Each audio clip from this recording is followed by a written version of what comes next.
This is the sacred essence of chapter 4 of Garg Samhita, a flow of 68 shloks, where devotion meets revelation, and the glories of Sri Radha Krishna blossom like golden lotuses within the heart of sages and seekers. Krishna reveals the future of his associates. In this chapter of the Garg Samhita, Lord Krishna lovingly explains to Brahma how his closest associates will appear on earth during his birth in Vraja.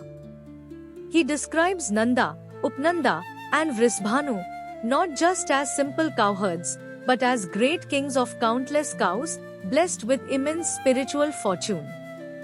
Krishna also reveals that countless beautiful gopis, each belonging to different groups, will appear in Vraja.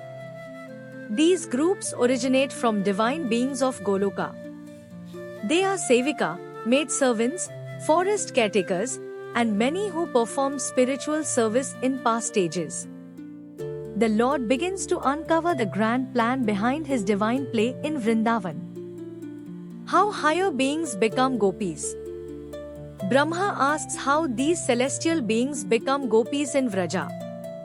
Krishna explains that in ancient times, the great sages who were known as the personified Vedas performed deep prayers in Shvetadvipa, which is the home of Lord Hari.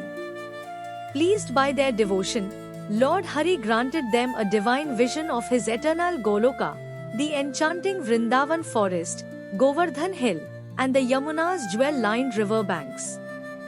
Seeing Krishna's beauty, greater than millions of Kamdevs, they desired to serve him as beloved companions, just like the eternal gopis. Krishna blessed this wish, promising they would take birth in Vraja during his birth in Dwapar Yuga.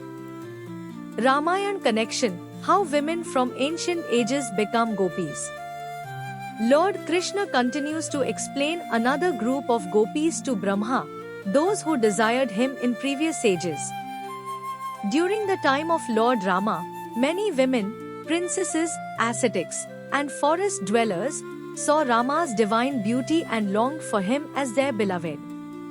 Rama, bound to his vow of one wife, gently assured them by saying, "Your desire will be fulfilled when I appear as Krishna in Vrindavan."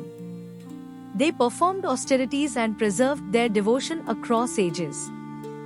Thus, the heartfelt longing of the women from Mithila, Ayodhya, the forests of Dandakaranya, and even the Pulinda tribal women, all blossomed later as gopi forms in Krishna's Vrajalila. The story of Yagya Sitas becoming gopis. The Lord also reveals how another special group of gopis originated. During Rama's rule in Treta Yuga, when Lord Rama was compelled by destiny and royal duty to send Mother Sita away to live in the forest, he bore the pain of separation in silence, and to continue the sacred yagyas without her physical presence, he created radiant golden forms of Sita. Whenever he performed sacred yagyas, these golden forms of Sita, called Yagya Sitas, appeared to assist. These divine forms, full of devotion, wished to unite personally with Rama. But Rama, maintaining his strict vow, blessed them instead by saying, "In my future appearance as Krishna, your loving desire will be fulfilled." And so, these Yagya Sitas too descended as gopis, taking part in the blissful Ras Leelas and loving exchanges of Vrindavan. The purpose of their birth and conclusion.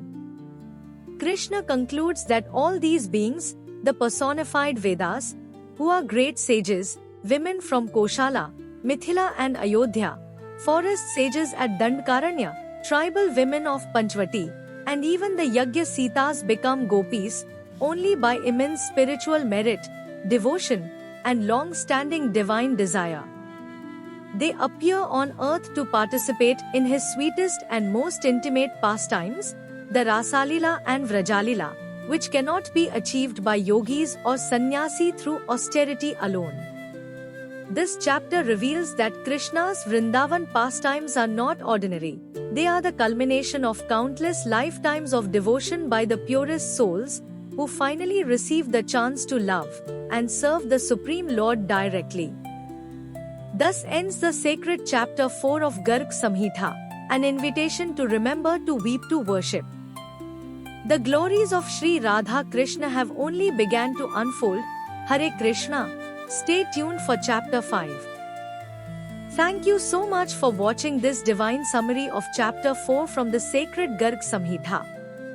If you felt spiritually connected or inspired, you might enjoy the individual explanation of each shlok, available as YouTube shorts on this channel. Feel free to explore them, and if they touch your heart, do like, share and subscribe to stay connected with more sacred content. May the blessings of Goddess Radha and Lord Shri Krishna guide your journey.